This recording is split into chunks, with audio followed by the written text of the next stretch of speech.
2023 marks the 160th year of the Battle of Gettysburg and the death of Colonel Strong Vincent. Vincent, a hero in that battle and a native of Waterford and a prominent Erie attorney. The passing of time may make people unaware of Vincent's contribution in the Union victory, but a man from Corry is keeping that legacy alive. Our John Last tells us his story for this edition of The Last Word. Northwestern Pennsylvania was home to so many fascinating figures in U.S. history, including Colonel Strong Vincent. Wouldn't it be great to go back in time and talk to guys like him? That is not possible, but Tom Hansen provides the next best thing. He dresses up like Vincent for educational and special events.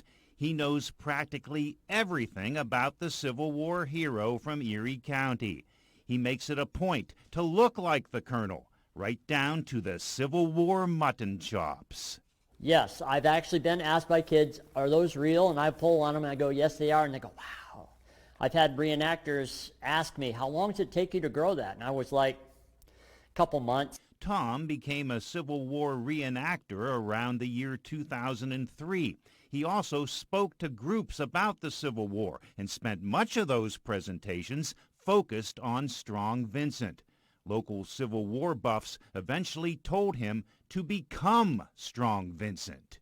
A friend goes, you know, nobody portrays him quite right or has the look. You have the look, we just need to get it more in the uniform and everything.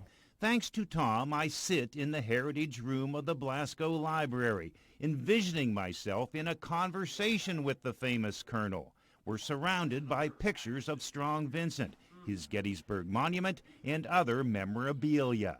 I have to ask the Colonel, what was it like at Little Round Top with Confederate troops closing in?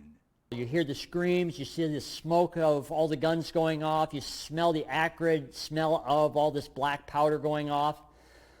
You hear cries of soldiers being wounded. Vincent broke the chain of command at Gettysburg and took it upon himself to organize the various Union regiments to retain that hill. He gave them his now famous pep talk. Don't give an inch, boys! Don't give an inch! Vincent was then wounded by a bullet that entered both his legs. He died 5 days later. I have to ask, Colonel, what's it like to be a Civil War legend? I just knew that if I lived, if I died, I was doing my duty for the country. The country came first to me. With the last word at the Blasco Library with Colonel Strong Vincent, John Last, Erie News Now. It's always a great history lesson with John on The Last Word.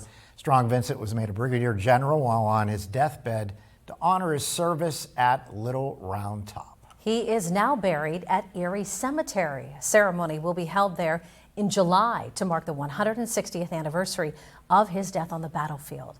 And Tom will be there.